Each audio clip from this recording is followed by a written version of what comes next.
Hello বন্ধুরা, আমি সায়ন্তিকা আর রিভি আমার আরেকটা মিনি ব্লগে তোমাদের সবাইকে স্বাগত। সবে সবে দার্জিলিং থেকে তোমরা ফিরেছো, আর আবার তোমাদের আমি নিয়ে যাবো আরেকটা জায়গায়। এখন রাত 1:30 বাজে। হ্যাঁ, লিটারেলি রাত 1:30টাই বাজে। আর আমাদের এখনও প্যাকিং কমপ্লিট হয়নি। কালকে আমাদের বিকেলবেলা ট্রেন। আর আমাদের না এই উঠলো বাড়ি তো কটক যাই ব্যাপারটা আছে না, সে ব্যাপারটাই হয়েছে। আমরা কটকের পরের কয়েকটা স্টেশন মানে পুরী যাচ্ছি।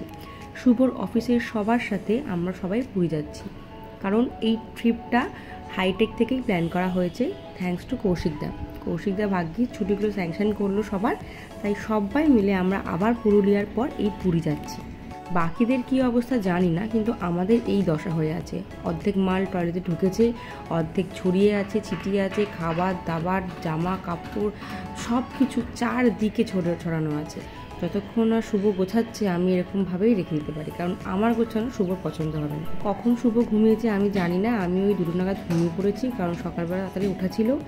উঠে পড়েছি, আমি তাড়াতাড়ি উঠেছি, যা কাচাকুচি আছে সব করে নিয়েছি।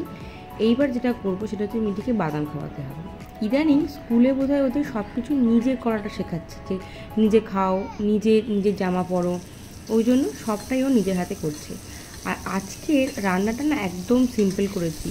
আজকে নিম বেগুন ভাজা করবো ঠিক করেছিলাম, আর ডিমের তরকারি করবো, মানে ডিমের ঝোল। আর টিফিনে শুভকে দিয়েছিলাম এই চাউমিনটা করে, এটা ম্যাগি দিয়ে, মণিপ্রিয়া রান্না, এটা মণিপ্রিয়া আমাকে দেখিয়েছে। আর সবই হয়ে গেছে। রাতে যে আমরা যাব, আমরা রাতে কোনো খাবার টাবার কিনে নেব না, যেহেতু মিঠি খাবে, ওই জন্য রাতের জন্য না একটু আলুর দম আর একটু পরোটা করে নিয়ে যাব।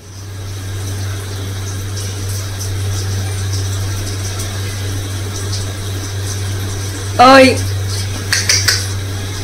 মিঠি রানী একটু হাই করে দাও।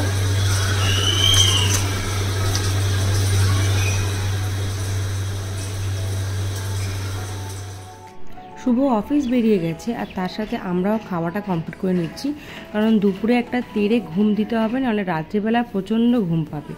আমাদের ট্রেন যদিও সেই 10টাতে, বাট আমরা হাওড়া 8টার মধ্যেই পৌঁছে যাব, 8টার মধ্যে পৌঁছে যাবই।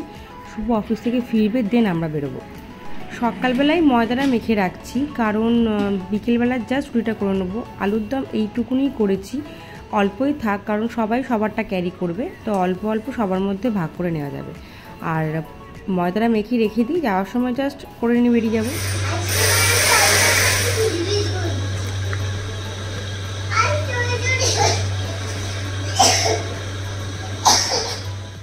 সব কাজ মোটামুটি কমপ্লিট, আর মিটিকেও জোর করে ঘুম পাড়িয়ে দিয়েছি। না ঘুমালে তো ম্যাডাম সারা রাত জ্বালাবে আমাদেরকে। আর এই এতক্ষণে আমি একটু নেল পালিশটা পরার সময় পেলাম। এই নেল পালিশটা আমাকে আমার এক স্টুডেন্ট দিয়েছিল। হলুদ কালার থেকে অ্যাভয়েড করছিলাম, বাট দেখলাম ভালোই লাগছে পরে। এখন 2:30টার মতো বাজে, আর আমার না ঘুমই পাচ্ছে না, কেন জানি না। একটু না ঘুমালে আমি শিওর রাস্তা যেতে ঘুমিয়ে পড়বো।